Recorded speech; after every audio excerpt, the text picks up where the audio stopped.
네, 반갑습니다. 항상 여러분들의 합격을 기원하는 강사 김진재 인사드립니다. 이번 시간은 여러분들과 함께 2018년도에 시험을 쳤던 이 계리직 시험에 대한 평가와 그리고 이 시험이 어떻게 출제가 됐는지에 대한 분석을 같이 하면서 기출문제 해설도 같이 다루도록 하겠습니다. 이번 시험은요, 다른 시험과 좀 다르게 보통 계리직 시험에서는 근현대사 문제가 한 30%보다는 좀 작게 출제가 됐는데, 이번에는 전근대사와 근현대사 중에서 이 전근대사가 11문제가 출제가 되고, 그리고 근현대사에서 총 7문제가 출제가 됐습니다. 그래서 퍼센트로 좀 나눠보면은 이 근현대사 비중이 약 39% 정도 이렇게 좀 출제가 됐다라고 보실 수가 있겠고요. 자, 그리고 두 번째, 이 전근대사 같은 경우에도 문제가 이제 파급이 좀 되는 문제들까지 다 포함을 하면은 거의 한 6에서 7문제가 바로 이제 문화와 관계되는 그런 문제가 출제가 됐다라고 볼 수가 있겠습니다. 그래서 정치적인 내용 위주로 공부를 좀 하셨던 분들은 아마 이 시험이 좀 어려우셨을 것 같고요. 그리고 전근대사 비중이 약 70% 정도 나온다고 생각해서 전근대사 위주로 공부를 하셨다라고 한다면 이 시험은 상당히 좀 어려울 수도 있다. 하지만 전반적으로 볼 때 상중하로 우리가 구분을 좀 했었을 때 상문제는 정말 이거는 학생들이 많이 틀린 문제가 딱 5번 하나가 있습니다. 그렇죠? 그래서 하나고, 그다음 여기에서 조금 더 한번 이 수준은 아니지만 조금 더 이제 상으로 분류될 수 있는 문제가 한 2문제 정도. 그래서 상 문제가 한 3문제 정도라고 보면 이제 합격권은 한 85점. 요 정도라고 좀 볼 수가 있겠죠.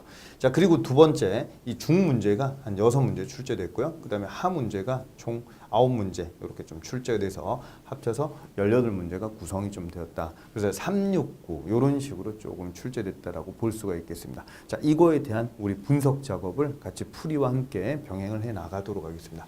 자, 그러면 지금부터 해서 이제 문제 풀이를 시작을 좀 할 텐데요. 여러분들 이제 준비되었습니까? 네, 그래서 지금부터 해서 내용 한번 들어가 보도록 하겠습니다.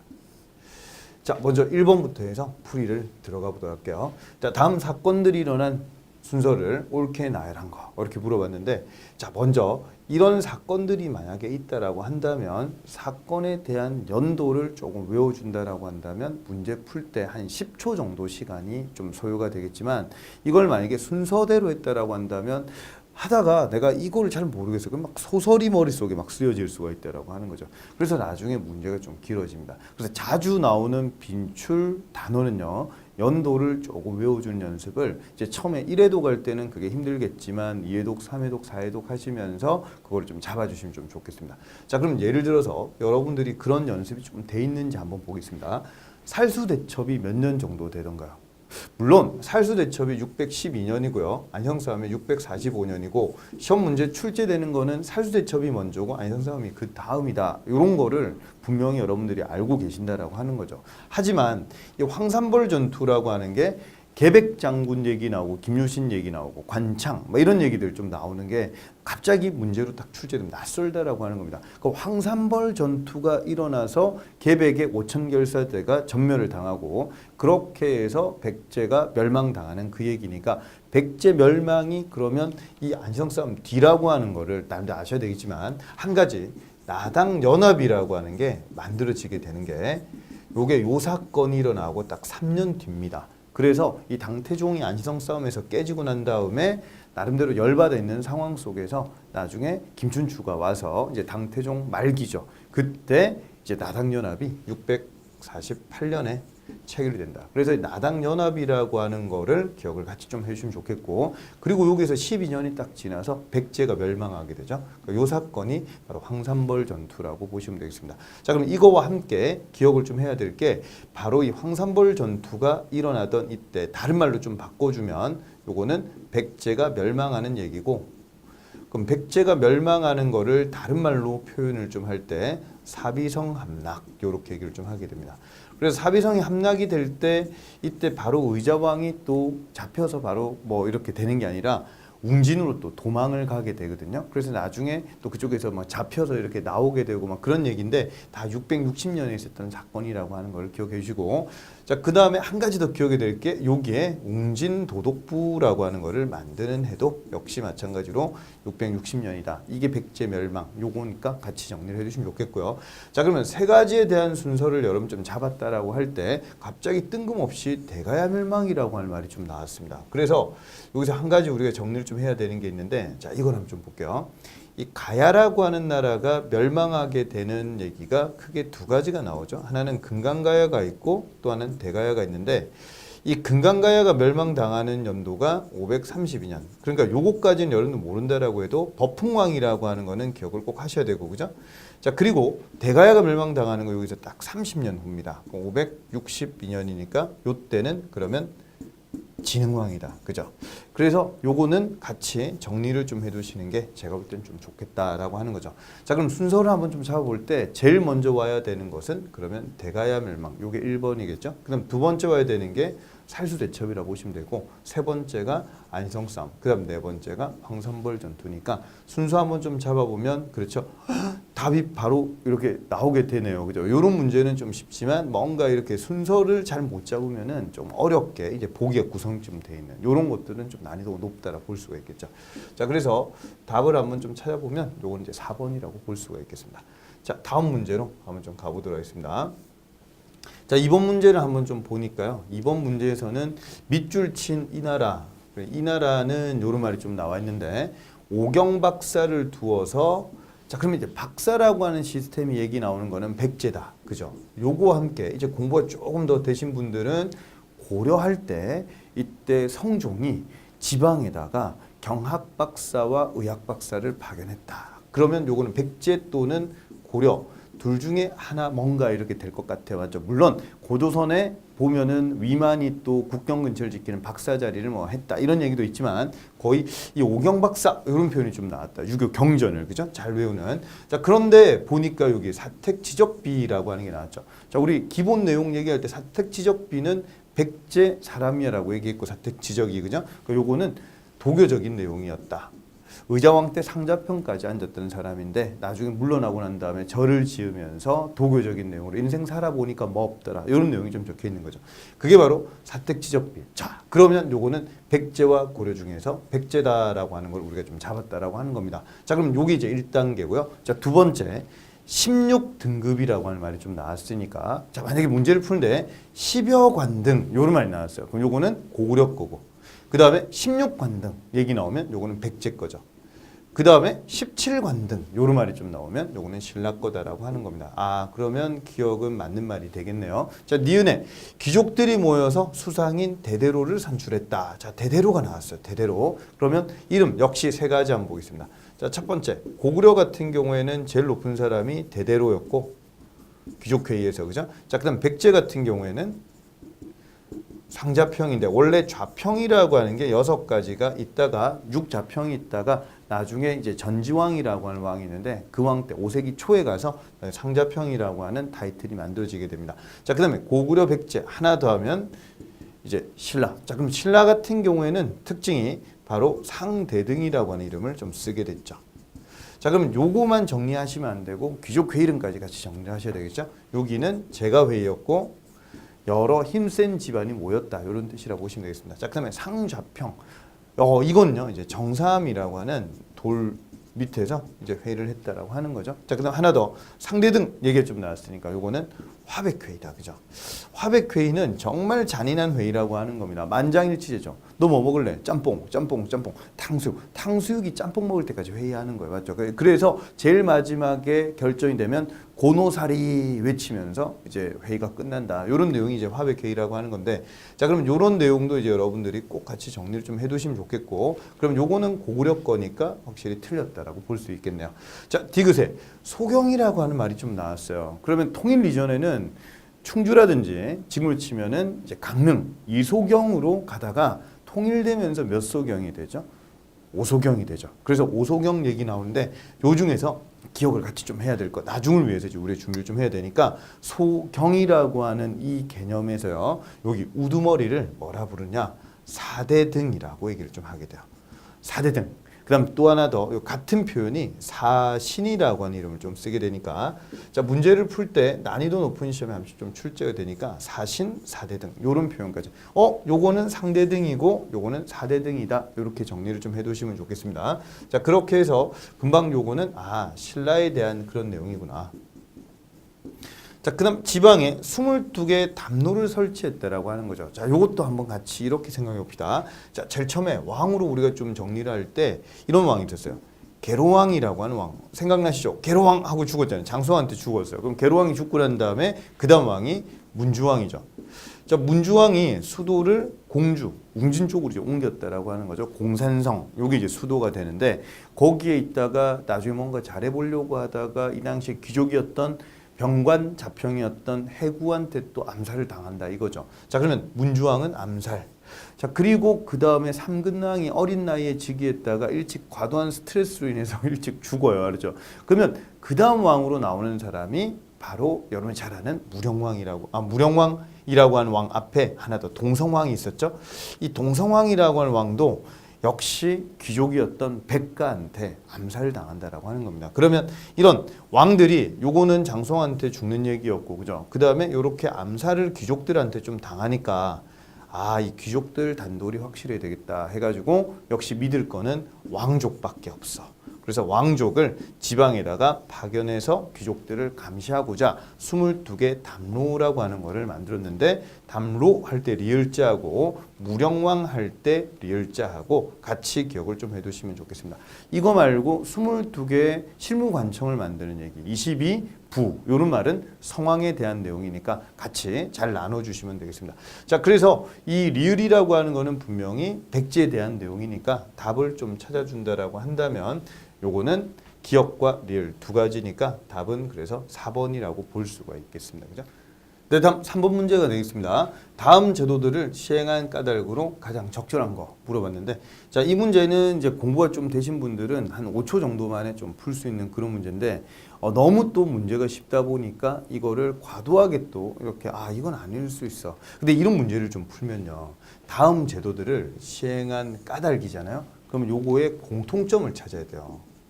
이런 것들에 대한 공통점. 근데 이거를 나중에 고민하다가 이 단어가 뭐지? 고민하다가 하나에 막 꽂힌다라고 하는 거죠. 그래서 그 하나로 가지고 뭔가 그걸로 맞춰 나가려고 하면 틀린다라고 하는 겁니다. 지금 공통점을 찾아야 되는 그런 내용이라고 볼 수 있겠습니다. 자, 그러면 제일 처음에 이 상수리 제도라고 하는 제도가 신문왕 때 이제 만들어지는 제도죠. 이게 통일신라 시대 때 얘긴데 상수리 제도는 이렇게 좀 기억하져 있죠. 지방이 힘센 세력에 자질을 데리고 와서 얘를 글공부 시켜준다라고 해서 데리고 있다가 볼모로 잡는 겁니다. 그죠? 그래서 그 지방 세력이 힘이 만약에 강해서 뭔가 반란을 일으킨다든지 이렇게 좀 될 경우 그 자제를 죽이는. 그래서 애가 뭐 하는지 너 뭐 잘하니 하니까 저 상다리 잘 고칩니다. 그래서 상수리 제도 이렇게 정확하게 하면 올라간다. 이렇게 거기에 머문다. 지방 세력 이렇게 상수리 제도 이런 뜻이거든요. 그래서 이 상수리 제도가 나중에 고려로 가가지고 이 상수리 제도와 거의 유사한 게 기인 제도라고 보시면 되겠고 그 다음에 사신관은 제일 마지막 신라왕이었던 56대 경순왕 이름이 김부였죠. 김부한테 사신관 타이틀을 처음으로 주면서 너는 죽기 전까지 이 지역에 뭔가 세금 같은 거 걷어서 이렇게 좀 올리는 그런 일을 좀 해라. 하지만 사신관은 지방직이 아니라 수도에 머물면서 지방에 대한 것까지 관리를 좀 한다라고 보시면 되겠습니다. 자, 그래서 사신관 제도는 좀 우대하는 게 강하지만 역시 호족들을 좀 견제하는 요소 들어있다라고 보시면 되겠고 긴 제도는 상수 제도와 거의 일맥상통하다 보시면 되겠습니다. 그래서 이 얘기가 고려의 태조 때 만들어지는 내용이라고 한다면 이 경제소하고요. 그다음 또 한 가지 더 기억해야 될 게 이제 유양소. 이런 것들은 조선시대 가가지고 이제 나오게 되는 그 경제소, 유양소 중에서 유양소는 지방 양반들의 어떤 모임이라 보시면 되겠고 경제소는 이런 유양소를 견제하면서 유양소와 교류도 하고 이렇게 하는 내용이 서울에 있는 경제소라고 보시면 되겠습니다. 이런 틀을 거의 좀 잡은 왕은 세종이라고 좀 보면 되겠고 이런 것들은 조선시대 때 내용이 되겠습니다. 자, 그러니까 순서가 이렇게 되겠죠. 요게 1번이고 그 다음에 요게 2번이고 여기에 3번으로 흘러간다라고 하는 내용이 되겠습니다.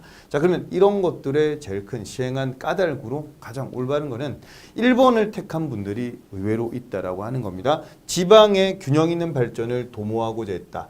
그러면 이런 표현을 좀 쓰게 되는 거는 바로 이 오소경에 대한 그런 정의라고 좀 볼 수가 있겠습니다. 그죠? 요거는 그래서 1번은 아니고요. 자, 그다음 2번 문벌 귀족 중심의 정치 체제를 강화하려고 했다. 이거 좀 관계가 없는 내용이 되겠습니다. 자, 그럼 세 번째 지방 세력을 통제해서 중앙 권력을 강화를 한다. 그러니까 지방 세력을 통제를 잘하기 위해서 이런 제도들을 실시한다라고 보시면 되겠죠.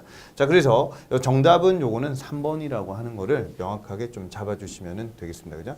자, 그래서 3번. 으로 한번 우리가 정리를 좀 했고요. 자, 다음 문제로 한번 좀 가보겠습니다. 자, 4번 문제인데요. 자, 요 문제는 중세 이제 문화에서 승려들이 좀 정리가 된 분들은 내용이 좀 쉬울 수가 있다. 이렇게 좀 말씀을 좀 드리겠습니다. 자, 첫 번째로 이 인물이 누구냐라고 했는데 교종과 선종의 대립을 해소하고자 했고 천태종을 열었다. 아, 자 보니까 교관겸수, 교종적인 내용과 선종적인 내용을 함께 기른다. 이런 말을 좀 쓰는데 자 이렇게 한번 좀 보겠습니다. 문종이라고 하는 왕이 있었죠. 고려 중기 때 이제 문종. 문종에 이제 아들들이 있는데 첫째 아들이 순종이고 그 다음에 둘째 아들이 선종이고 그 다음에 셋째 아들이 숙종.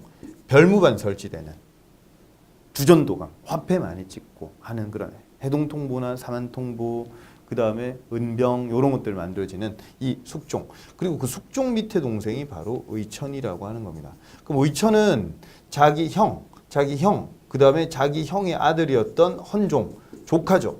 그리고 1, 2, 3, 4 그 다음에 5 이제 의천이라고 하는 인물인데 의천은 보니까 가까운 사람들이 왕을 다 했다라고 하는 거죠. 그러니까 승려지만은 이 교단 통합이라고 하는 거에 대한 꿈 요거를 결국 이뤄낸다라고 하는 게 되겠습니다. 그래서 의천은 나중에 1101년에 가서 죽게 되는데 자 여기서 이걸 하나 기억해 주시면 좋아요. 의천이 죽게 되는 연도가 1101년이니까 나중에 뒤에 1115년 가서 금나라가 건국이 됩니다. 그러면 나중에 속장경 그러니까 교장이라고 하는 그런 장경판 얘기가 나올 때 금나라에 뭔가 주석서를 모았다 이런 얘기가 들어가면은 금은 안 된다라고 하는 거를 기억 꼭 좀 해두시고 최근 시험에 몇 차례 나왔기 때문에 같이 정리를 좀 해두시는 게 좋겠습니다. 자 그러면 금방 이 얘기와 함께 정리를 해야 되는 승려들 같이 한번 좀 보겠는데 자 여기서 이걸 한번 좀 볼게요. 제일 먼저 이 송광사라고 하는 절 이름 옛날 이름이 수선사였잖아요, 그죠? 그러면 수선사 결사 이런 말 나오면 다른 말로 송광사를 거점으로 해서 이 순천에 있는 이 송광사를 거점으로 해가지고 상당히 세력을 키워나가는 이 사람은 무신 집권기 때 최고의 수혜자 그러니까 최충원하고 최후의 지원을 받는 이 사람이 바로 진울이죠. 그래서 정해 쌍수 이런 말 요거 정해 이런 이름을 좀 기억해 좋겠고 요거 말고 하나 더 도노점수 이런 말도 한번 들어봤을 거예요. 그렇죠? 도노 깨닫고 난 다음에 점진적인 수행을 해야 된다. 왜냐하면 우리는 속세에 있기 때문에 티끌이 계속 쌓인다라고 하는 거죠. 그래서 정해할 때의 정해가요. 이 교관겸수하고 반대 개념이라고 생각하시면 되겠습니다. 요거는 정과 해 중에서 이제 정을 먼저 앞에 뒀죠. 그러니까 선종적인 거를 먼저 앞에 뒀고 해라고 하는 지혜 이런 것들은 교종적인 거니까 선종 중심의 교종 통합에 대한 내용이 나오면 요게 바로 진울에 대한 그런 내용이고 하는 김에 조금 더 들어간다라고 한다면 이 의천이라고 하는 인물은요. 제일 처음에 처음에 절로 이렇게 좀 들어갈 때는요. 그때는 출가했었을 때 그때는 절 이름이 영통사라고 하는 절에 들어갔었어요. 그런데 그 영통사 입구도 혹시 기억나십니까? 18세기 때 강서왕이 그렸던 영통골 입구도 이런 거. 그 영통사 있잖아요. 그 절이 이제 개경에 있는데 그 절에 있다가 조금 있다가 이제 아빠인 문종이 만들었던 절. 그 절 이름이 흥왕사인데 흥왕사에서 교종이라고 하는 거를 통합하기 위해서 노력을 좀 하게 됩니다. 그리고 자기가 절을 하나 더 짓게 되는데 그 절 이름이 바로 북청사라고 하는 절이 되겠죠. 자, 그럼 잘 보세요. 이 흥왕사니까 왕이라고 하는 존재는 교종을 믿는다. 이렇게 기억해주고 그 다음에 청국장 이렇게 기억해서 그럼 약간 밑에 있는 사람들 선종 이렇게 기억을 좀 해두시면 좋겠다. 그죠? 그러면 이 두 개 절 중에서 여러분 만약에 의천이라고 한다면 어떤 절이 더 핵심 절이 되겠습니까? 내가 만든 절이 더 애정이 가겠죠. 그래서 이 국청사라고 하는 절이 이제 교단 통합 운동하는 아주 중요한 절이다. 요거 의천까지 같이 기억 좀 해주면 좋겠고, 알죠? 자, 다음으로 이 만덕사에서 백년사를 만들었다. 이런 얘기 좀 나오는데, 백년사 결사. 그럼 요건 또 강진에 있는 그런 만덕사의 옛날 이름이 이제 백년사라고 하는 건데, 이 만덕사에서 이제 백년사를 결성하고 이렇게 얘기 좀 나오죠. 그래서 이 백년사를 결성했다. 이 얘기가 정토신앙, 다른 말로 좀 강조를 좀 하게 되면은 이게 법화신앙이라고 얘기를 좀 하게 돼. 법화신앙. 그러니까 이 법화신앙이라고 하는 거는 뭔가 회개하고 뭔가 뉘우치고 막 이런 것들을 좀 강조하는 게 이게 바로 법화신앙이에요. 그럼 법화신앙을 강조한 승려가 진울하고 동시대 때 원래 진울의 설법하는 데도 들어가서 나름대로 같이 친하게 지내기도 했는데 진울은 스타일이 다른 거예요. 왜냐하면 요새는 바로 이 의천하고 스타일이 비슷한 교종 스타일이라고 보시면 되겠습니다. 자, 그래서 이 요새와 대립각을 세운 사람이 진울이다. 이렇게 하나 기억해주고, 그래서 요새 이 회개한다 이런 말을 참회라고 해요. 참회. 그래서 아 요새 참외가 맛있어 이렇게 이름을 같이 좀 기억을 해주시면 좀 좋을 것 같습니다. 자, 이게 바로 백년사 결사, 이게 바로 요새에 대한 그런 내용이 되겠습니다. 자, 그러면 1번과 2번의 공통점은 시대로 구분할 때는 요거는 무신 직권기다 이렇게 기억 좀 해주면 좋겠고, 자, 그다음 신편제종 교장 총록, 여기에서요 여러분들 동그라미 하나 좀 쳐주면 좋겠다 생각되는 게 바로 이 교장이죠. 교장. 그래서 이 교장 도감 흥왕사에다가 만든 그런 의천의 기구라고 보시면 되고, 그래서 속장경, 그러니까 교장을 만들기 위해서 만든 기구가 바로 교장이니까 이 신편제종교장 총록, 요거 얘기 나오면 요거는 의천이다 이렇게 정리를 좀 해주시고요. 자, 그 다음에 신문화쟁론이라고 하는, 화쟁 싸우지 말자라고 하는 거죠. 일심사상 이런 것들을 강조했던 요 승려가 바로 원효라고 보시면 되겠습니다. 그죠? 원효. 자, 그래서 원효를 상당히 또 존경하고 따르려고 했던 인물 중에 대표적인 게 바로 의천이라든지 바로 진울, 이런 사람들이 바로 이 원효를 상당히 좀 존경하면서 원효처럼 뭔가 이 교단 통합이라든지 뭔가 이 교리 통합 이런 거를 위해서 많이 노력을 했다라고 봐주시면 되겠습니다. 자, 그러면 정답을 한번 찾아보면, 그렇죠. 이 정답만 딱딱 찍고 가면 답은 요거는 분명히 3번이라고 하는 걸 알겠지만, 지금 이 부분은 다음에 또 나올 가능성이 있고 앞으로도 계속 나올 가능성이 있기 때문에 고려시대 때 승려 이름들 정리를 좀 잘 해주시길 바라면서 말씀 한번 좀 드려봤습니다. 자, 그래서 정답을 한번 좀 찾아보면은 요거는 이제 3번이라고 하는 거를 우리가 좀 볼 수가 있겠죠. 자, 다음 5번으로 한번 좀 가보겠습니다. 자, 요 문제가 이제 학생들이 제일 많이 틀렸던 문제가 아닐까 이렇게 좀 생각이 됩니다. 자, 그러면 이 설명한 인물이 편찬한 서적에 대한 내용으로 옳은 것을 물어봤는데요. 자, 네모 안에 든 걸 보니까 이 세계 문화에서 요런 내용을 딱 생각하면서 이제 뭔가 정몽주인가 아니면 정도전인가 이런 생각을 먼저 1차적으로 하실 거예요. 권근도 있고 조준도 있고 한데 근데 정몽주 아니면 뭔가 정도전일까 이런 생각을 먼저 1차적으로 하실 겁니다. 자, 그리고 조선 창건 후에 이른바 표전 문제, 글을 명나라에 뭔가 좀 이상하게 올려가지고 이 책임자를 뭔가 보내라, 이것 때문에 외교 갈등이 났던 표전 문제, 그죠? 요거를 딱 보고 문제를 딱 보니 조선 경국전 이거 정도전이다.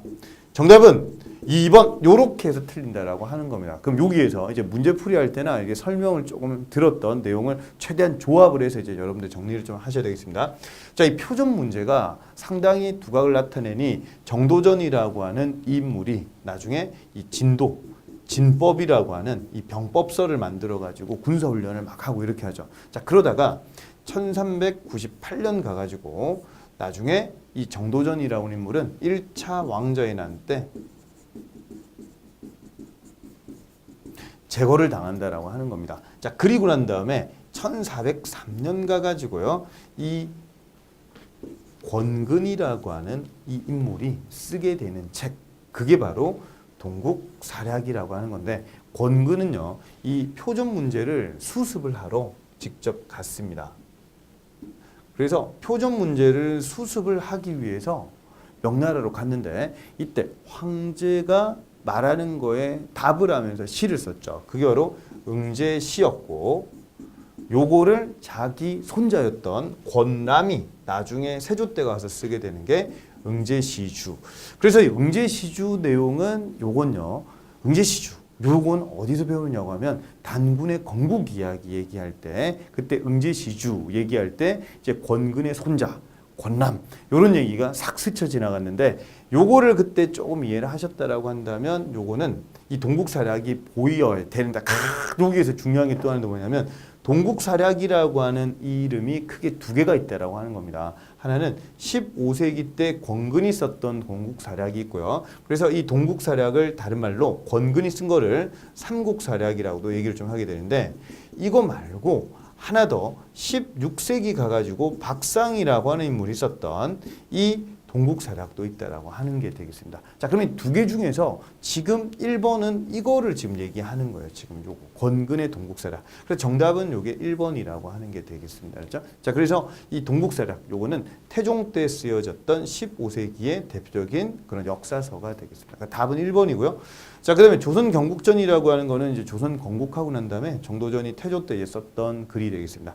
자, 그럼 상강행실도 요거는 세종 때 만들어지는 이순지 이런 인물을 중심 내 가지고 이제 만들었던 상강행실도. 자, 그다음 동국여지승남이라고 하는 이거는 성종 때 가서 관찬 지리지 개념으로 백과사전 개념으로 만들어진 게 동국여지승남이라고 보시면 되겠습니다. 중종 때 가면 나중에 이걸 한번 업데이트하니까 신증 동국여지승남 이런 표현이 나중에 하나 더 중종 때 가면은 여기 앞에 신증자가 하나 붙는 게 하나 더 나오고 여기서 조금 더 난이도 높은 얘기 하나만 더 하겠습니다.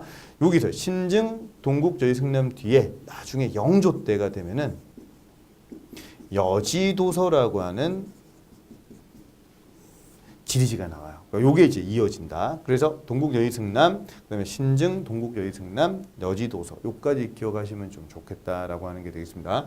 그다음에 세종 때 만들어진 것 중에서 신찬 팔도지리지. 요게 이제 신찬 팔도지리지, 동국여지승남, 그다음에 신증 동국여지승남, 그다음 하나 더 이 여지도서. 요렇게 조금 정리를 해 주시면 지리책과 관계된 내용 중에서 뭔가 관찬 내용으로 정리가 좀 되겠습니다. 그죠?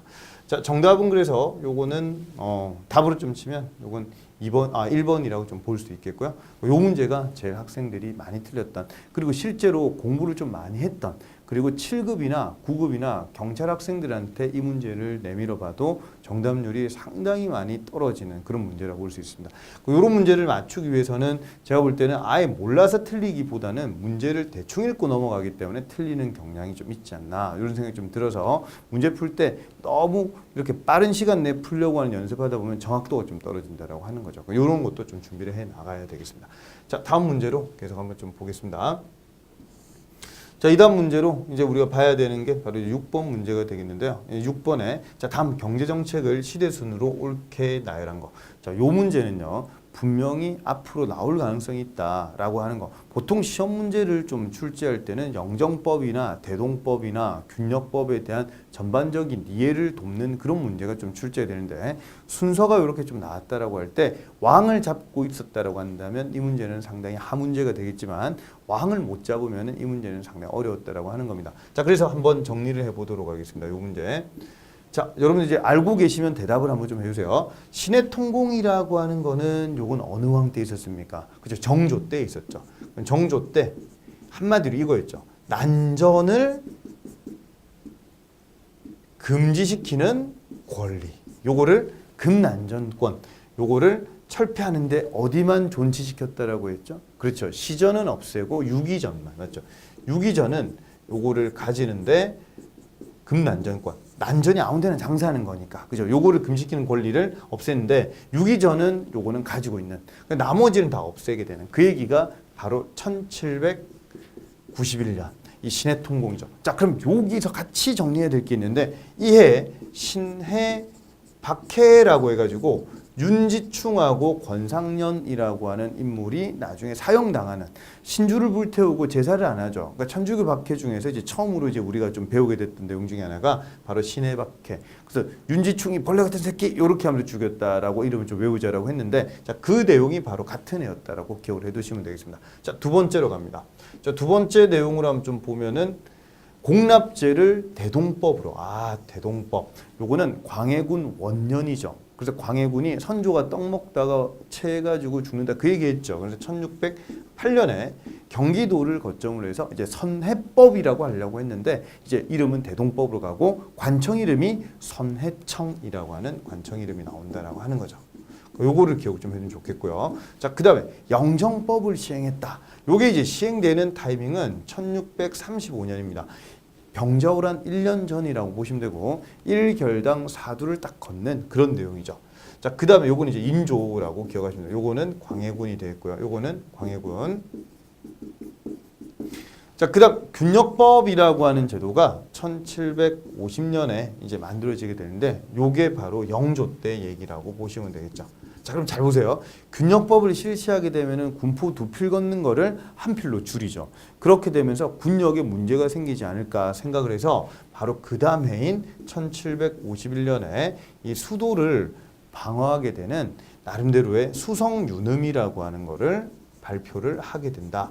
요거까지 같이 정리를 좀 해두시면 좋겠습니다. 그렇죠? 자, 그래서 이 내용까지 정리를 한번 해보면 그럼 제일 먼저 와야 되는 내용은 역시 이 광해군 때 얘기가 제일 먼저 나와야 되겠네. 그럼 니은이 제일 먼저 와야 될 것 같고 그 다음 두 번째 와야 될 게 바로 디귿 인조가 나와야 되겠죠. 자, 그 다음에 리을이 나와야 되겠고 그 다음에 정조 기역 이렇게 가면 되겠습니다. 그래서 니은 디귿 리을 기역이니까 정답을 좀 찾아보면은 요건 2번이라고 볼 수가 있겠네요. 그죠?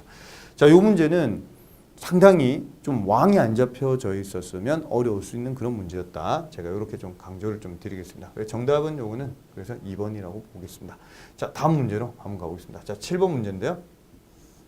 자, 7번 문제에서 이제 조선 전기의 문화에 대한 서술로 옳지 않은 것을 물어봤습니다. 자, 여러 농서들을 묶어서 농가집성. 이 농가집성이 나왔네요. 그럼 농서 이름들이 좀 정리가 됐는지 한번 좀 보겠습니다. 첫 번째로 농상집요라고 하는 게 있었죠. 요거는 이암이라고 하는 인물이 고려 말에 요거를 가지고 왔다. 요건 우리 농서가 아니었어요. 맞죠? 자, 그다음 두 번째 농사직설. 요거는 또 언제 겁니까? 그죠? 세종 때 거죠. 그러면 이게 나왔으면은 요거는 맞는 말이 되겠죠. 그다음에 계속해서 한번 좀 가보죠. 요거 말고 또 농서 이름들 한번 좀 뽑아 볼게요. 그다음으로 이제 봐야 되는 농서 중에서 사시 찬요. 강희맹이 세조 때 작성하게 되는 글이었고, 그죠? 자, 그다음 또 하나 더 기억해야 될 게 바로 금량 잡록. 요것도 마찬가지로 성종 때 강희맹이 작성을 좀 했던 그런 거였죠. 자, 그럼 요거 함께 하나 더 저쪽에 농가집성. 이거는 신속이라고 하는 인물이 요거는 효종 때 만드는 그런 거거든요. 그러면 요거와 요거는 왕까지 한번 적어 드릴게요. 그럼 세조 때, 요거는 성종 때. 그다음 농사직설은 요건 세종 때. 자, 그러면 제일 잘 나오는 농서들은 요런 것들이지만 조금 더 한번 들어가 본다라고 한다면 요런 이름. 박세당의 색경 요런 거라든지 그다음에 박지원의 관홍소초 박지원의 자, 이게 바로 정조 때 농서 경연대회에서 1등 했던 책이라고 볼 수가 있겠죠.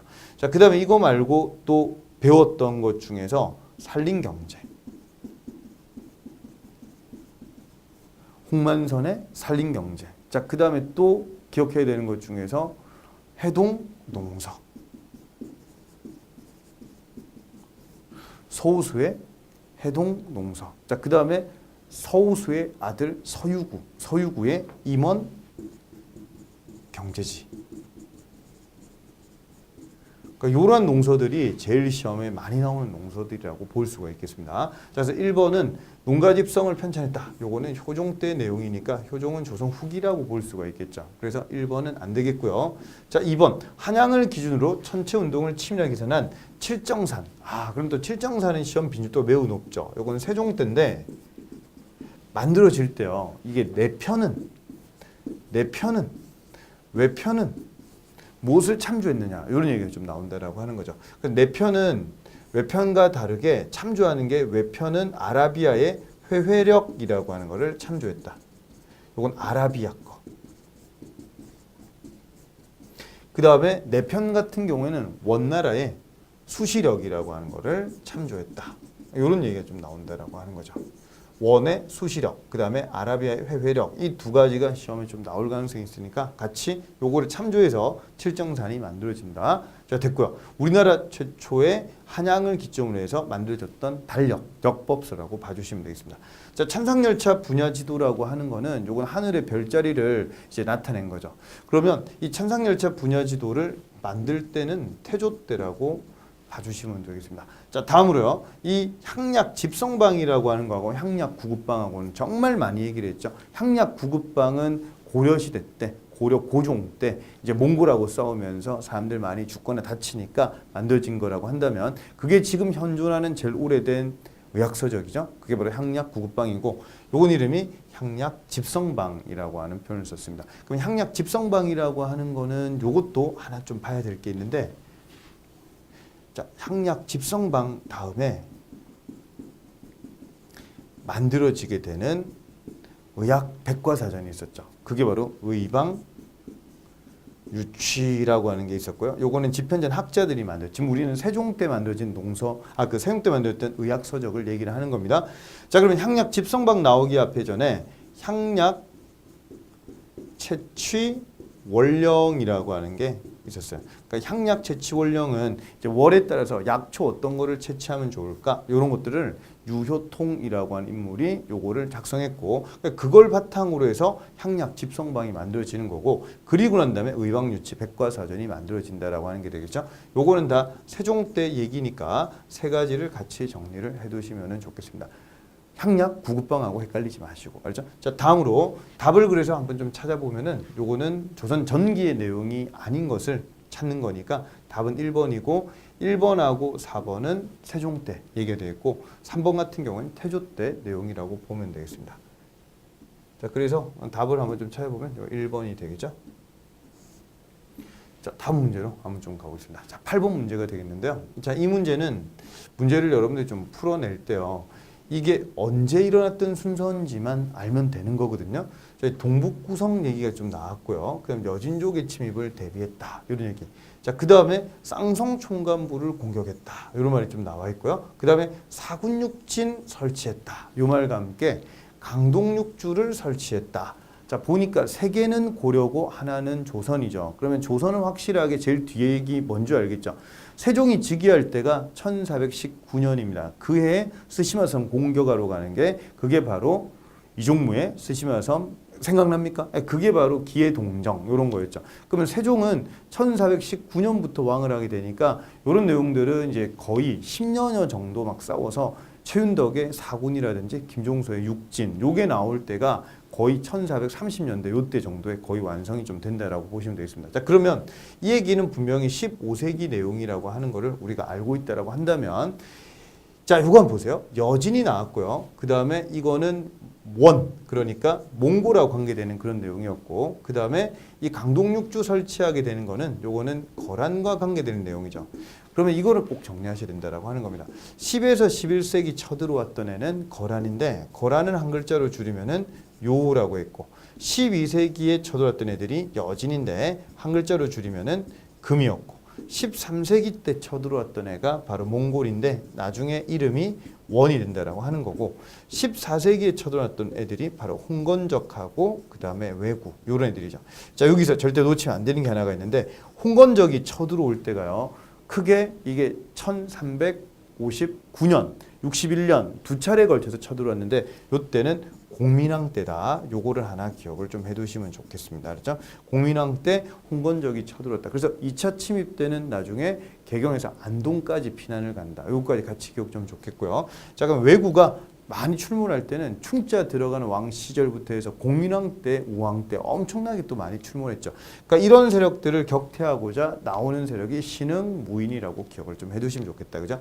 자, 그러면 여기까지 금방 말씀을 좀 드렸는데 요 중에 자, 이거 이제 분명히 답은 여러분들이 쉽게 찾을 수 있겠습니다. 하지만 동시대 때 조금 더 디테일한 문제가 나올 걸 좀 대비를 해서 연도까지 나중에는 조금 더 공부를 할 때 외워주시면은 훨씬 더 정확도가 높아진다 볼 수가 있겠습니다.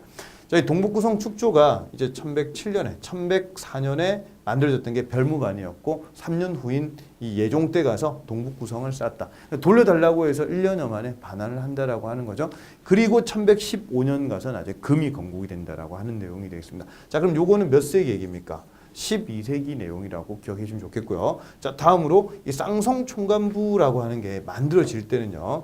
1258년에 이제 몽골하고 우리가 싸우면서 이 땅을 이제 나중에 요 지역의 토착 세력이 땅을 가지고 가가지고 항복을 해버리죠. 자, 그렇게 가다가 이 쌍성총관부를 공격해서 탈환하는 거는 이걸 하나 딱 기억합시다. 1351년에 공민왕이 즉위를 했어요. 즉위를 딱 하는데 공민왕 바로 형이 누구냐고 하면 충혜왕이에요. 그러면 충혜왕은 완전 시대적 남봉꾼이거든요. 그래서 그 충혜왕의 아들이 충모광과 충정왕인데 이 둘보다 훨씬 더 이 충혜왕의 동생이 공민왕이 믿을 만하다 해서 이 원나라가 꽂은 왕이 바로 공민왕입니다. 그런데 이 공민왕이 재위 5년 만에 뒤통수를 팍 때려버렸다라고 하는 거죠. 그게 바로 관제복구하는 내용이라든지 그 다음에 쌍성총관부를 공개한다. 이런 내용이 56년도 얘기가 되겠습니다. 자, 그러면 이 얘기는 분명히 시기로 좀 치게 되면 이거는 14세기라고 하는 거를 여러분들 아실 수가 있고요. 자, 그 다음에 강동육주 설치하는 내용 이거와 관계된 게 거란 1차 침입하면은 서희 생각나실 거고 성종 때입니다. 그죠? 993년에 있었던 지금 이 얘기가 되겠습니다. 지금. 그러면 요거는 시기로 치면은 10세기 993년 얘기니까 요게 제일 먼저 나와야 되고 하는 김에 2차 침입은 양규 생각나십니까? 자, 그다음에 3차 침입은 강감찬. 질문 한번 해볼게요. 이 2차 침입 바로 앞에 있었던 사건이 뭐였습니까? 2010년에 쳐들어온 2차 침입 바로 앞에 목종이 폐위가 되고 현종으로 즉위가 되는. 자, 얘기 한번 좀 잘 들어보세요. 목종이 자기 엄마가 천추태우인데요. 천추태우가 김치양이라고 하는 인물이 있었어요. 그 인물하고 이제 나름대로 바람이 나가지고 애를 가지게 됩니다. 그러니까 목종 엄마였던 이 천추태우가 새로 태어난 얘를 왕으로 앉히고 싶은 거죠. 그래서 이러한 게 계속 보이죠. 그래서 저 위쪽에서 서북 지역에서 책임자로서 군권을 장악하고 있던 강조라고 하는 인물을 부른다라고 하는 겁니다. 그러니까 강조가 오면서 나중에 이 천추태우하고 결국 이 김치양 일파를 제거하는 데 성공을 합니다. 김치양은 죽여버리고 천추태우는 귀양인데 이때 목종이 시해됐다라고 하는 얘기가 있어가지고 목종 다음 왕으로 이 당시 왕건의 8왕자였던 왕욱이라고 하는 인물, 이 왕욱의 아들을 왕으로 점지를 하고 이미 계획이 다 끝났는데 보니까 왕이 살아있는 거예요. 목종 어떻게 되겠습니까? 그 죽여버리게 되는 거죠. 그래서 현종이 즉위한다. 이게 바로 강조의 정변이에요. 그럼 강조의 정변으로 인해서 일어나게 되는 사건, 꼬투리 잡아서 그게 바로 2차 침입이기 때문에 강조의 정변을 기억을 하시고 그 뒤에 이제 특이한 것 중에 하나가 이겁니다. 2차와 3차 침입은요. 왕으로 치면은 이거는 우리나라는 현종 때고 1차 침입은 성종 때인데 지금 한 얘기 잘 들으셔야 돼요.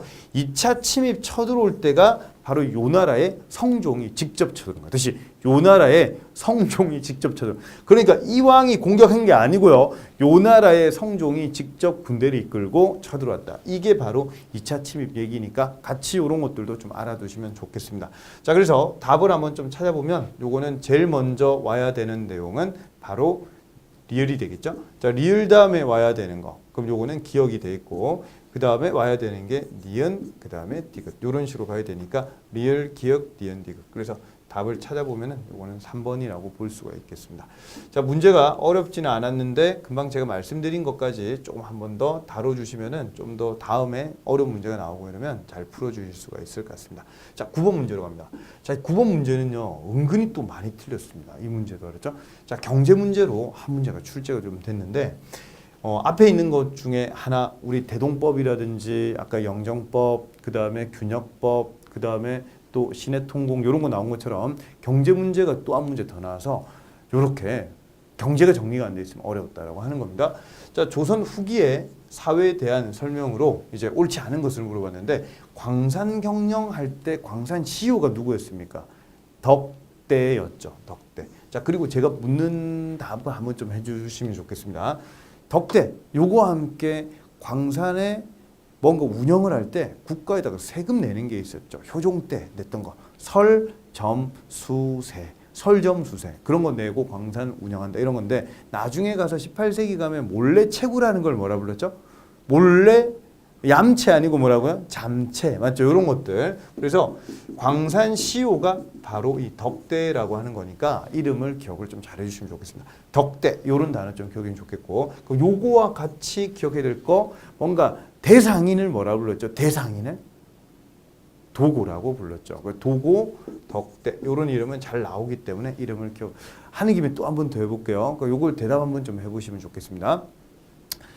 광산이나 포구, 특히 이제 포구가 제일 보면 물산이 많이 모이잖아요. 그럼 돈 되는 거를 다 하는 창고업도 하고 숙박업도 하고 금융업도 하고 이런 걸 다 하는 애들을 뭐라 불렀죠?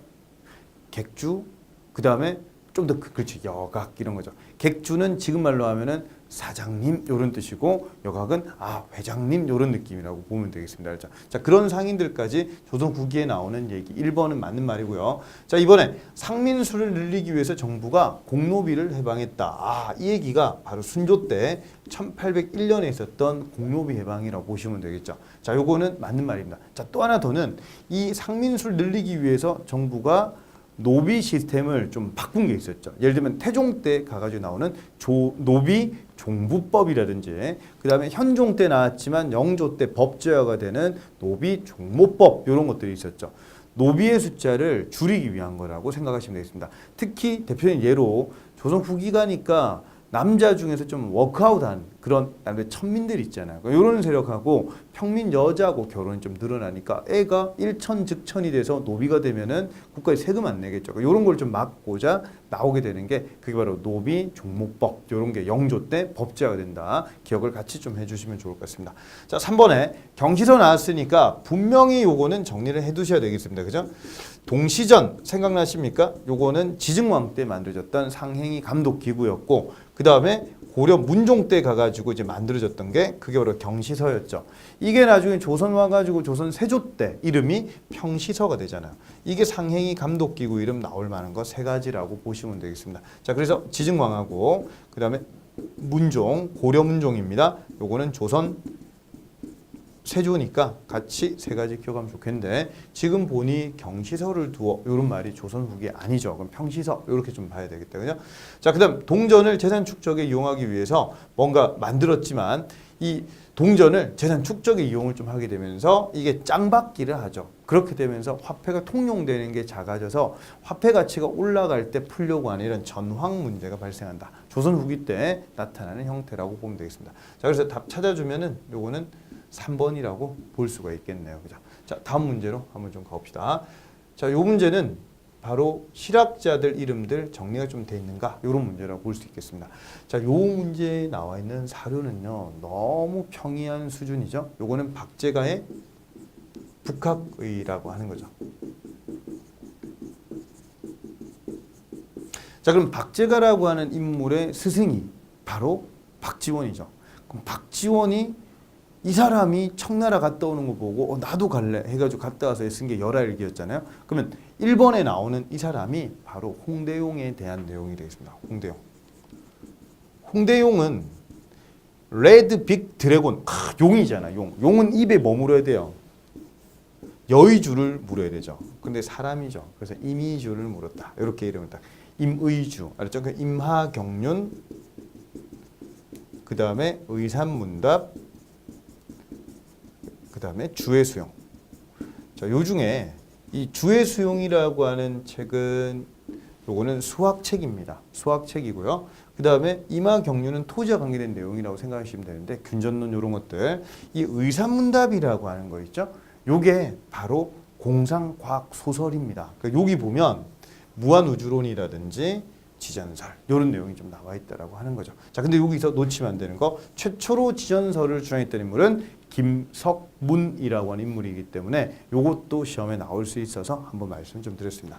자, 그래서 이 혼천이라고 하는 걸 제작한다. 그러면 이거 세종 아니냐 이렇게 생각할 수 있는데 이 혼천이는요 이 홍대용이 자체적으로 개발을 했는데 저쪽 전라도 지역에서 이 혼천이 잘 만든다는 사람이 있으니까 가가지고 배우기도 하고 이렇게 해서 혼천이에 대한 제작 이런 것들까지 같이 그러니까 이 사람은 과거 시험을 치면 다 떨어지는 거예요. 그러니까 자기 작은 아버지가 홍억이 있는데 이 사람이 정이품인 거예요. 그래서 작은 아버지의 그런 후광을 받아서 이제 관직에 입문하게 되니까 39살에 또 나중에 중국으로 한번 갔다 오게 되는 이유도 바로 이 작은 아버지 때문이죠. 그래서 이 사람은 호가 담헌이거든요. 담헌. 그래서 담헌서, 담헌 이런 용어가 나오면 요거 홍대용 거구나 이렇게 같이 정리를 좀 해두시면 좋겠습니다. 자 이번에 여전론 요거 하다가 나중에 정전론으로 간다. 요거는 정약용 얘기가 되겠죠. 여장을 두어서 이런 거를 관리한다. 이런 얘기 나오고요. 자, 그다음 청과의 통상 확대와 술의 선박을 이용하고 신분 차별을 타파한다. 자, 이 중에서 청과의 통상 확대 이거를 강조를 했으니까 역시 마찬가지로 청을 갖다 왔겠죠. 정기적인 이런 것들을 강조하면서 술의 선박을 이용하자. 이게 박지원 얘기를 스승이 했으니까 같이 이어받는 거라고 보시면 되겠습니다. 그 다음에 또 한 가지 더는 이 박제가는 규장각 검서관 출신인데 뭐 출신이었죠? 그렇죠. 서울 출신 규장각 검서관이잖아요. 그러니까 이러한 신분 차별에 대한 이런 것들 없애자. 이런 것들이 강하다 볼 수가 있겠죠. 그래서 3번이 맞는 말이 되겠고요. 자, 그 다음에 우서 생각납니까? 요거 유수원이었잖아요. 유수원. 근데 유수원은 중상학파 중에서도 소론입니다. 알죠? 그러면 나머지 계열은 보면 이 중상학파라고 하는 인물들, 그 유수원 말고 홍대용, 박지원, 박제가는 노론이고요. 그 다음에 유수원은 소론 계열이다. 이렇게 기억을 좀 하나 해두시면 좋겠습니다. 자, 그래서 답 찾아주면은 자, 요거는 답은 분명히 박제가 물어봤으니까 3번이라고 봐주시면 되겠죠. 그죠? 자, 다음 문제로 한번 좀 들어가 보도록 하겠습니다. 자, 다음 문제는요. 이제 다음 문제는 자, 요 문제도 나름대로 이제 좀 많이 틀렸던 그런 문제라고 볼 수가 있겠습니다. 자, 1번 한번 기억 한번 볼게요. 북한산 진흥왕 순수비, 미륵사지 석탑, 석굴암 본존불, 문무왕 해충릉 이렇게 네 가지가 나왔는데 요거 중에서 여러분들이 딱 알고 계신 거 있습니까? 알면 한번 대답을 해보겠습니다. 그렇죠. 북한산 진흥왕 순수비가 세워진 게 554년에 성왕이 관산성 전투에서 죽고 그리고 이게 555년에 진흥왕이 이걸 만들었다라고 하는 겁니다. 자, 그럼 요거는 연도를 우리 수업 같이 하다가 좀 배웠던 오 맞죠? 김정희가 올라가 보니까 오 하면서 이게 있었다. 이렇게 김정희가 요거를 19세기 가서 해석을 했다라고 하는 거죠. 원래 무학대사와 관계된 이성계 스승, 무학대사와 관계된 내용으로 알고 있었는데 알고 보니까 진흥왕 순수비였다라고 하는 거죠. 자, 그럼 요거와 함께. 자, 그 다음에 한번 보세요. 요건 분명히 진흥왕이니까 통일 이전이라고 하는 걸 아셔야 될 거고 그 다음 미륵사지 석탑은 제가 정말 강조하는 석탑이잖아요. 요거는 어느 왕에 대한 기록물이 나왔다라고 했죠? 요거는 무왕과 관계되는 기록물이 나왔죠. 그럼 무왕이 누구냐? 무왕의 아들이 의자왕이 우리 체어킹이 무왕 아들이다 이 말이죠. 그러면 이 무왕이라고 하는 이 왕의 아들이 의자왕이니까 의자왕이 660년에 나라가 멸망하는 거잖아요. 그러면 600년에 왕을 하는데 좀 길게 합니다. 그래서 의자왕은 근 40대 가지고 왕이 된다라고 보시면 돼요. 그래서 무왕은 600년에 즉위를 하게 되니까 요거는 7세기 초에 대한 내용이다. 이렇게 정리를 좀 하나 해주시면 좋겠고요. 자, 그 다음 문무왕이라고 하는 왕이 676년에 나중에 삼국 통일을 하는 왕이잖아요. 그죠? 그러면 이 문무왕은 7세기 후반의 왕이다. 이렇게 기억을 좀 해주면 좋겠고 그 다음 석굴암 본존불 이런 거 만들었던 세력이 바로 김대성이라고 하는 인물이죠. 김대성 나오면 석굴암 이런 거 배웠잖아요. 보면 이 산은 뭔가 밑에 위에 왔다 갔다 하니까 김대성이 맨날 오바이트를 했던 거예요. 맞죠? 토하죠. 그래서 이 토암산 위쪽에 있었던 게 바로 석굴암이고 밑에 있는 게 불국사. 이런 틀이 잡히게 되는 거는 경덕왕 때라고 보시면 되겠죠. 그럼 경덕왕은 딱 하나 이런 걸 기억합시다. 그렇죠? 757년에 노급이 부활된다. 이런 얘기가 하나 나오죠. 그럼 요거는 8세기 중반에 왕이구나. 이렇게 하나 좀 잡아줄 수가 있겠습니다. 자, 그럼 순서 한번 잡아주면 제일 먼저 나와야 되는 내용은 기억이라고 하는 거고 그 다음 두 번째 나와야 되는 게 니은이 돼 있고 세 번째 나와야 될 게 리을이겠죠. 그럼 네 번째 나와야 될 게 바로 디귿이 되겠습니다. 그래서 기억, 니은, 리을, 디귿이니까 정답으로 좀 찾아주면은 요거는 2번이라고 볼 수가 있겠습니다. 그죠? 자, 요 문제. 은근히 어려운 것 같지만 하나하나 조금 이해가 됐다라고 한다면 요거는 좀 쉽게 풀 수 있는데 저는 요거를 상으로 봤습니다. 왜냐고 하면 대충대충 넘기는 내용들을 모아놓은 거라고 좀 볼 수가 있으니까 요거는 시기 구분을 조금 잘 해주시는 게 필요하다. 그래서 이번 계리직 시험 문제는 문화가 좀 많이 출제돼요. 근데 이건 제가 누누이 강조를 좀 많이 했고 계리직의 특수성 이게 문화가 많이 출제될 수밖에 없다. 이거를 계속 강조를 좀 드렸으니까 다음번 또 대비하시는 분들은 문화를 좀 더 탄탄하게 해주시면 좋겠습니다. 그죠? 자, 다음 문제로 한번 좀 가보도록 하겠습니다. 자, 다음 이제 12번 문제인데요. 자, 요 문제부터는 이제 근현대사 문제가 이제 나왔다라고 봐주시면 되겠습니다. 자, 근현대사 7문제 하면서 마무리해 보도록 하겠습니다. 자, 다음 요 문제 한번 볼게요. 조선 땅덩어리는 실로 아시아 요충을 차지하고 있어서 형세가 반드시 다투게 마련이고 그렇다면 오늘날 조선의 책략은 조선의 책략은 이런 말이 좀 나왔는데요. 러시아를 어떻게 하면 막을 수 있을까라고 하는 거죠. 자, 그래서 여기 이런 말이 나죠. 중국과 친하게 지내고 친중국 그 다음에 일본과 맺고 결일본 그 다음 미국과 이어진다. 연미국 요거를 썼던 사람이 바로 황준헌이었죠. 황준셴이라고 하는 황준헌. 요 인물이 썼던 바로 조선 책략에 대한 내용이 되겠습니다. 그러면 이 조선 책략은 누가 가지고 들어왔냐라고 하는 겁니다. 2차 수진사로 갔던 김홍집이 2차 수진사였던 이 김홍집이 1880년에 갔다가 이거를 보고 가지고 옵니다. 고종한테 이걸 딱 보여주니까 고종이 뭐라고 하느냐. 이거를 복사해서 전국으로 배포하시오 얘기를 하게 되죠. 그래서 80년 12월 달에 만들어지는 기구가 통리기무아문이고 그 다음에 81년 이제 1월 달에 만들어지는 게 12사가 만들어지면서 본격적인 개화 정책이 바로 81년도에 되게 된다라고 하는 거죠. 그럼 이거에 영향 준 게 바로 이 조선 책략이라고 하는 책이 되겠습니다. 자, 문제를 풀어보면 1번 황준헌이 저술했다. 1번 맞는 말이죠. 자, 이번에 졸수호 조규라고 하는 거는 76년도에 있었던 요거는 강화도 조약을 얘기하는 겁니다. 그래서 이런 표현까지 조금 잡았다라고 한다면 요 문제는 상당히 하 문제라고 볼 수가 있겠죠. 자, 그 다음에 김홍집이 2차 순사로 일본에 갔다 와서 가지고 왔다. 맞는 말이고 요거에 반대하면서 손이 2만 개 생각납니까? 2만손. 그 다음에 홍제학이라고 하는 계리직 시험에서는요. 만원 척사소라고 하는 홍제학의 상소도 실렸기 때문에 상당히 좀 어려운 문제로 출제가 옛날에 된 적이 있습니다. 영남 만인소하고 만원 척사소 두 가지 같이 기억을 좀 해두시면 좋겠죠. 이것도 맞는 말이 되겠네요. 정답을 찾아보면 요거는 2번이라고 볼 수가 있겠습니다. 자, 다음 문제로 갑니다. 자, 13번 문제. 자, 요 문제는 제가 이제 강조하고 싶은 거는 역사서를 한번 정리를 해야 된다라고 말씀 좀 드렸는데 이 역사서가 자주 출제가 좀 됩니다. 그래서 이거를 한번 여러분들과 함께 정리를 해보도록 하겠습니다. 자, 여기 보니까 이런 말이 좀 나왔죠. 역사란 아와 비아와의 투쟁이다. 이런 얘기 나왔죠. 나와 내가 아닌 존재와의 어떤 투쟁이다. 이걸 얘기하는데 이게 바로 서로 간에 이렇게 기억을 하자라고 했죠. 그래서 서로 간에 뭔가 요거는 싸운다. 이런 느낌. 그래서 조선 상고사 알죠? 그래서 조선 상고사라고 하는 책을 썼던 사람이 바로 신채호였죠.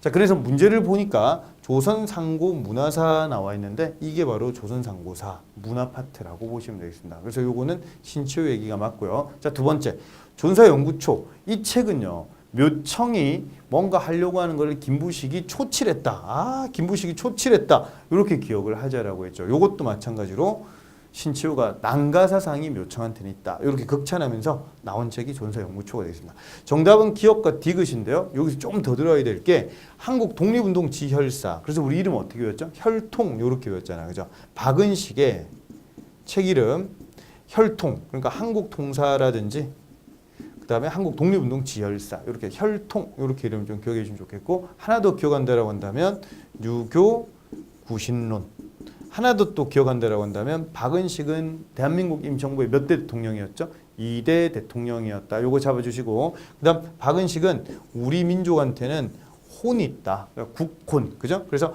결혼식 그죠? 결혼식 요렇게 좀 외웠잖아. 그죠? 요거를 기억을 좀 해두시면 좋겠습니다. 자, 또 조선상고사감 잘 보세요. 지금 요거 조선상고사죠. 그러면 조선상고사감 감은 요거를 물렁물렁하게 해가지고 그 뭐라 그러죠? 홍씨 생각납니까? 홍씨. 홍 안재홍. 조선상고사 감 알았죠? 안재, 홍씨 요렇게 기억을 좀 해두시면 좋겠습니다. 그래서 이 조선상고사 감, 안재홍. 자 여기서 난이도 높은 얘기 하나만 딱 더. 그럼 조선사 연구는 누가 썼느냐? 이거는 정인보가 썼습니다. 여기서 초자 빼면은 조선사 연구죠. 요건 정인보. 광개토 대학능비를 해석했던 우리 민족의 어를 강조했던 이 인물이 바로 정인보가 되겠습니다. 자, 그래서 이 파트에 대한 문제는요, 다음에 또 나올 수 있기 때문에 역사서 이름은 정리를 좀 깔끔하게 해두시는 게 좋겠다, 그렇죠? 자, 됐습니다. 그래서 정답을 좀 찾아보면 기억과 디귿 두 가지라고 볼 수가 있겠네요. 답은 그래서 2번이라고 볼 수가 있겠습니다. 자, 다음 14번 문제로 한번 좀 가볼게요. 자, 14번 문제. 자, 이 문제는 상당히 처음에 볼 때는 이 사료가 좀 어려워 보였습니다. 와, 이게 뭐지? 그런데 막상 문제를 좀 풀다 보니 분명히 4개는 여러분들이 어떤 특징인지 아는 게 공통적인 게 2개가 있었다라고 하는 거죠. 그래서 지문은 요거는 상으로 분류가 될 수 있지만 요거는 내용적으로 볼 때는 하까지 생각이 좀 되는 그런 문제지. 그러니까 요거는 중을 쳐서 이렇게 생각을 해주시면 되겠습니다. 자, 그러면 기억에 만세부라고 하는 이 신문은요, 1906년부터 7년까지 있었던 신문인데 이게 동학이라고 하는 이름이 이용구 같은 친일파들이 동학에 늘어나니까 1905년 가가지고 이름이 천도교로 바뀌게 됩니다. 그래서 천도교에서 만든 신문이 바로 만세보라고 하는 신문이 되고요. 자, 그다음 평양에 대성학교와 정주의 오산학교를 설립했다. 이 대성 그 다음에 오산 요런 이름 나오는데 조금 더 꼼꼼하게 들어가 봅시다. 이것 2가지와 관계되는 단체가 어떤 단체였죠? 신민회였죠. 좋습니다. 신민회. 그러면 대성학교의 초대 교장이었던 인물이 안창호였고 그 다음에 오산학교에 있었던 초대 교장이 바로 이승훈이었죠. 그래서 안창호와 이승훈 이런 인물들이 마찬가지로 이 신민회 멤버였다. 그죠? 자, 신민회는 1907년에 만들어졌다가 1911년에 105인 사건으로 인해서 해체가 된다. 이거였죠. 자, 그다음에 비밀결사단체였다. 이거 꼭 기억해 주면 좋겠고 또 하나는 민주공화정을 지향했다라고 하는 거죠. 자, 그래서 안창호, 양기탁, 신치옥 이런 인물들 말고도 이승만도 있고 김구도 있고 그 다음에 이시영도 있고 뭐 여러 명들이 있다라고 하는 거죠. 비밀결사다. 요거를 기억하시면 되겠습니다. 자, 그래서 답은 니은하고 리을 2가지인데 디귿 한번 보세요. 일본의 황무지 개강권 요구에 대한 반대운동을 전개했다. 그럼 요거와 관계되는 거는 특히 보안회라든지 회사 이름 하나 나오는 게 있었죠. 농광회사 이런 회사까지 같이 기억을 좀 해두시면 좋겠습니다.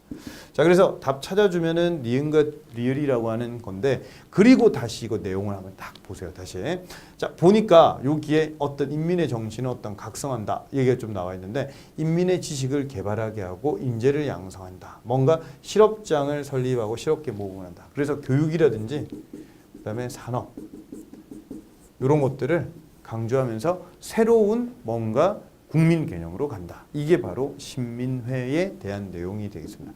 자, 그래서 답 찾아주면은 요거는 니은과 리을이니까 답은 3번으로 봐주면 되겠네요. 그죠? 자, 됐고요. 이제 15번 문제로 한번 좀 가보겠습니다. 자, 요 문제는 우리가 수업할 때도 설명을 좀 많이 했던 건데 이겁니다. 민중은 우리 혁명의 대본령이다. 요렇게 딱 나오면 원래 신채호라고 하는 인물이 처음에는 윈전기를 많이 써서요. 뭔가 영웅이 나와서 영웅이 뭔가 바로잡아줄 거야. 히어로가 뭔가 바로잡아줄 거다.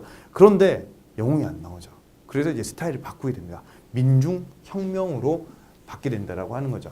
그래서 이 작품이 1923년에 이 김원봉이 요청을 좀 해서 김원봉이 의열단이잖아요. 그죠? 김원봉이 요청을 해서 만들어지게 되는 조선혁명선언이라고 하는 작품. 그럼 조선혁명선언을 다른 말로 바꾸면은 요거를 의열단선언이라고 한다라고 하는 거죠. 그래서 정답을 찾아보면 답은 4번 김지섭이라고 하는 거에 빨리 나올 수 있지만 이 글이 뭔지를 모른다라고 한다면 이 문제는 상당히 어려워진다라고 하는 겁니다. 그래서 이 의열단선언이라고 하는 거는 나중에 이것만 기억을 하시면 안 되고 보면은 외교론에 대한 그런 내용이나 뭔가 이 당시에 직접적인 투쟁이 아니고서는 안 된다라고 하는 걸 막 비판해 나간다라고 보시면 되겠죠. 자, 이게 바로 의열단 선언이 되겠습니다. 자, 그러면 이 문제는 신채호에 대한 내용이다 라고 해서 시험 문제로 꾸려질 수도 있겠지만 지금 포인트는 바로 이 단체를 물어봤으니까 이 단체 이름은 바로 이 의열단이라고 하는 게 되겠죠. 자, 그러면 한번 보겠습니다. 자, 이봉창은 어디 멤버입니까? 이봉창은 한인애국단 멤버죠. 한인애국단인데 한인애국단에서 하나 더 기억이 될 거. 이게 만들어지는 연도가 1931년. 만주사변 일어나고 난 다음에 임시정부의 위기를 극복하고자, 이게 시험에 자주 나오거든요. 임시정부의 위기를 극복하고자, 타개하고자 한인애국단을 만들었는데 멤버들 중에서 성공한 인물 딱 한 명이었습니다. 32년 1월 달에 이봉창은 실패하죠.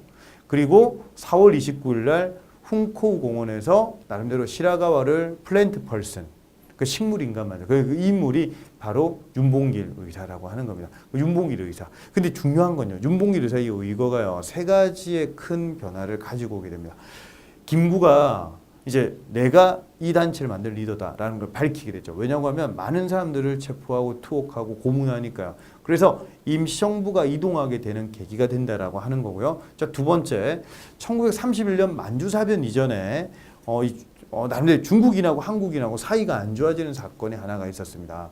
그래서 만보산 사건이라는 사건이 있었어요. 만보산 사건. 그래서 중국인하고 한국인하고 사이가 상당히 안 좋았는데 이거를 장제스가 중국의 100만 대군이 못 해낸 일을 조선의 젊은이가 해냈다 해서 임시정부를 지원하게 되는 이미지가 바뀐다라고 하는 겁니다. 그죠? 요거.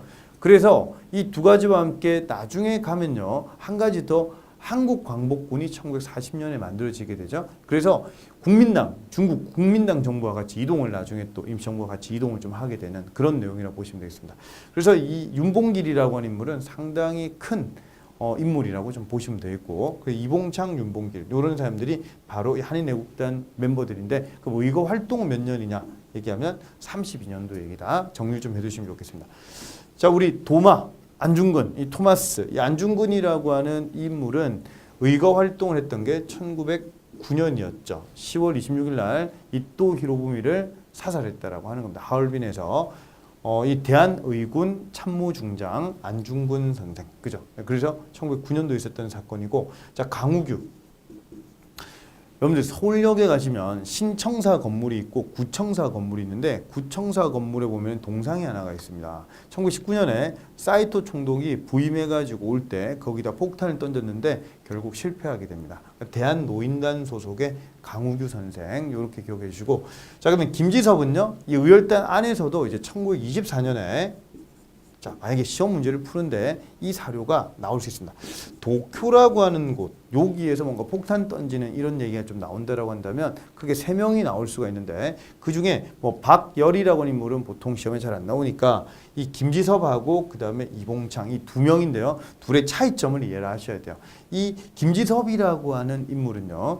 인물은 도쿄 성에다가 궁성에다가 폭탄을 던지려고 했는데 나름대로 거기에 다리 앞에 이제 폭탄이 좀 떨어지게 되는 그런 얘기가 좀 나올 거고, 이봉창 같은 경우에는 왕의 마차 행렬이 나온다는 거죠. 자, 이렇게 생각합니다. 마차가 세대가 이렇게 오면은 여러분들은 한번 맞춰, 오늘 로또 사야 되는지 안 사야 되는지 한번 맞춰보겠습니다.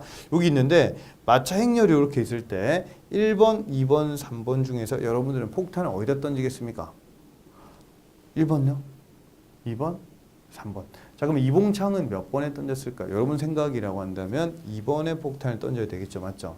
2번에 폭탄을 딱 던졌는데 이게 내시부에 우두머리가 탄 마차예요, 알죠? 요건 아니고 1번이 바로 일본 왕이 탔던 마차였어요. 그래서 이게 실패로 좀 끝난다라고 하는 내용이 나오면 요거는 이봉창 얘기가 되어 있습니다. 그렇죠? 자, 이봉창은 마차 행렬, 그 다음에 김지섭은 도쿄 궁성, 요런 거 가지고 장난 좀 칠 수 있으니까 요런 데 낚이지 말자라고 하는 게 되어 있습니다. 자, 그래서 정답은 이 김지섭이라는 인물이 의열단 멤버이기 때문에 정답은 요거는 4번이라고 봐주시면 되겠습니다.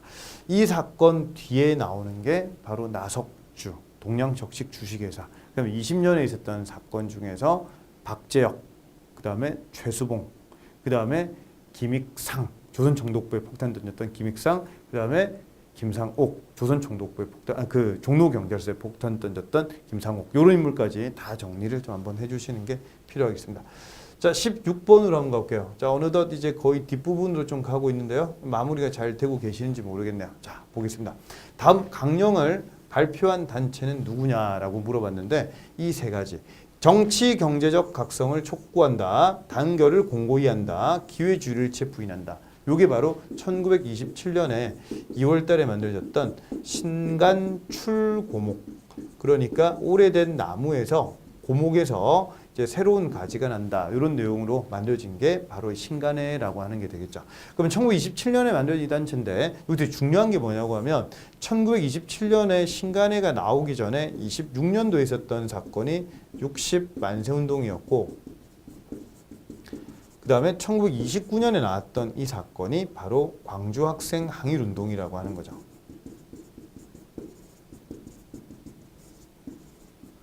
그래서 11월 3일이 학생의 날이라고 하는 게 바로 이거와 관계가 있습니다. 자, 그럼 문제를 한번 가만히 보세요. 지금 이 발표한 단체에 대한 설명을 물어봤는데 순종의 인산일, 고종의 인산일, 땅에 묻으러 가는 날이 3.1 운동이잖아요. 그럼 순종의 인산일이 뭐에 대한 내용입니까? 순종의 인산일이 바로 이 60만세 운동이라고 하는 거죠. 그러면 이거는 더 이전 얘기니까 신간회가 만들어지기 전의 얘기죠. 요거는요 정말 수업 시간에 많이 얘기했고 광주학생 항일운동하고 두 개는 순서를 꼭 기억하셔야 된다. 이런 얘기를 말씀드렸죠. 그래서 1번 같은 경우에는 요거는 확실히 틀렸다라고 볼 수가 있겠고, 자, 일제강점기 국내에서 조직된 최대 민족운동단체다. 요거는 합법단체로 출발했다라고 하는 것도 같이 기억을 하자라고 했습니다. 자, 신간회는 기출도가 있죠. 우리 시험에서 기출도가 있기 때문에 정리 잘해주면 좋겠고, 자, 또 타협적 민족주의와 비타협적 민족주의가 있는데 이 비타협적 민족주의가 바로 이 기회주의라고 하는 얘들 있죠. 얘들은 타협적 민족주의예요. 그죠? 타협적 민족주의고, 그 다음에 얘들은 일본이 풀어주는 범위 내에서 자치한다 해서 자치론자. 그 다음에 얘들은 타락된 자 이렇게도 좀 나오기도 하고 개량주의자 이렇게 얘기가 좀 나오죠. 개량주의자. 그래서 이런 내용들이 바로 이 3번 비타협적 민족주의 세력과 사회주의 세력이 협력해서 만들어지는 신간회가 이런 애들을 배격한다라고 하는 게 되겠습니다. 3번은 맞는 말이 되겠고요. 4번에 광주학생 항일운동이 29년에 발생을 할 때 이때 진상보고를 위한 민중대회를 개최하려고 했지만 검거가 나중에 또 돼버리면서 요거는 결국 실패한다. 개최하려 했다. 요까지는 기억을 좀 해두시면 좋겠다라고 하는 게 되겠습니다. 자, 그 다음에 이거 말고 29년도에 이 원산 노동자 총파업 이런 데도 영향을 준다라고 하는 것까지 같이 생각을 해두시면 되겠죠. 자, 그러면 틀린 거 지금 찾으라고 했으니까 이 문제는 1번이라고 봐주시면 되겠습니다. 자, 다음 17번 문제로 한번 좀 가보겠습니다. 이 문제 같은 경우에는요, 이거를 암송을 강요했던 시기라고 하는 말이 좀 나와 있습니다. 자, 이게 바로 황국신민서사죠. 자, 그러면 국가 총동원령 나오고, 그 다음에 2차 세계대전 나오고, 그 다음에 태평양 전쟁이 나온다든지 이런 얘기가 30년대 후반, 40년대 요때라고 좀 보시면 되겠습니다. 민족 말살 통치 시기라고 보시면 되겠는데, 그러면 1번에 회사령이라고 하는 게 1910년에 만들어졌다가 이게 1920년 가면은 회사령이 폐지가 돼버리죠. 그래서 처음에는 만들어질 때는 허가제로 가다가 이게 나중에 신고제로 바뀐다 이 얘기니까 요거는 1920년에 있었던 그 내용을 얘기하는 거네요. 자, 다음으로 이 징병제와 관계된 얘기를 한번 좀 정리해 보면, 자, 1938년도에 일본은 지원병제라고 하는 거를 만들게 됩니다. 그러니까 약간 좀 명망 있는 사람이 앞에 나와서 연설하면은 거기다가 막 지원서를 막 쓰죠. 그렇게 해서 이제 지원병제가 나오고 39년도에 이제 징용제라고 하는 게 요때부터 이제 실시가 됩니다. 자, 그리고 43년도 가가지고 요때 이제 학도지원병. 그래서 학도병이라고 하는 게 43년도에 나오고요. 그럼 44년도 가면은 여기에 징병제라고 해서 사람을 끌고 가는데 30만 명을 강제로 끌고 가게 된다라고 하는 거죠. 이런 내용은 순서를 조금 기억해 주면 좋겠고, 그래서 징병제 실시는 이제 44년도 요때니까 요게 이제 답이라고 볼 수가 있겠습니다. 자, 치안유지법 많이 했죠. 25년도에 나오는 사회주의자와 그다음 민족운동가들을 색출하기 위한 거였고, 조선 태형령이라고 하는 게 1912년에 이제 성인 조선인 남자 16에서 60세 요 정도 되는 남자들을 엉덩이 볼기짝 때리는 이런 내용이 바로 조선 태형령이 되겠습니다. 자, 그래서 답 한번 찾아주면은 요거는 2번밖에 될 게 없다라고 볼 수가 있겠네요. 그죠? 자, 오늘 마지막 문제가 되겠습니다. 자, 마지막 문제를 한번 좀 정리 한번 해보면, 자, 정부가 이제 수립된 이후, 자 그러면 조선에서 이제 대한제국 갔다가 일제강점기 갔다가 대한민국 정부가 수립되는 게 1948년 8월 15일 날 정부 수립됩니다. 그러니까 우리나라에는 8월 15일이 두 가지 의미가 있는 거죠. 45년 8월 15일은 광복절인 것이고 그 다음에 48년 8월 15일은 건국절이라고 보실 수가 있겠습니다. 자 그러면 이 내용을 바탕으로 해서 제주도에서 4.3 사건이 일어나는 거는 1948년 4월 3일이었죠. 그래서 이거는 48년도 내용이니까 이것보다 더 이전에 대한 내용이네요. 맞죠? 더 요것보다 이전에 대한 그런 내용이었고 유상 매입, 유상 분배를 바탕으로 해서 49년 6월 달에 제정이 되었지만 이거는 50년 3월 달에 실시가 되는 농지개혁법이라고 하는 겁니다. 그러면 요거는 정부 수립 이후에 대한 내용이 되겠고요. 자, 그다음 미국의 경제 원조를 바탕으로 해서 300산업. 그러면 300산업은 크게 세 가지였죠. 제당, 설탕, 제분, 밀가루, 그다음에 면, 방직. 이렇게 세 가지인데 이게 바로 이승만이라고 하는 이 정부 때 나오는 6.25 끝나고 난 다음에 59년 정도까지 내용이니까 이것도 그러면 시기로 볼 때는 이후에 대한 내용이 되겠습니다. 자, 반민족행위 특별조사위원회. 자, 반민족행위 처벌법이 48년 8월 15일 날 정부 구성되고 난 다음에 논의가 막 되다가 9월 달 가가지고 반민족행위 처벌법이 이제 만들어지게 되는 거예요. 그럼 요거는 정부 수립 이후에 대한 내용이기 때문에 요것도 맞는 말이라고 봐주시면 되겠습니다.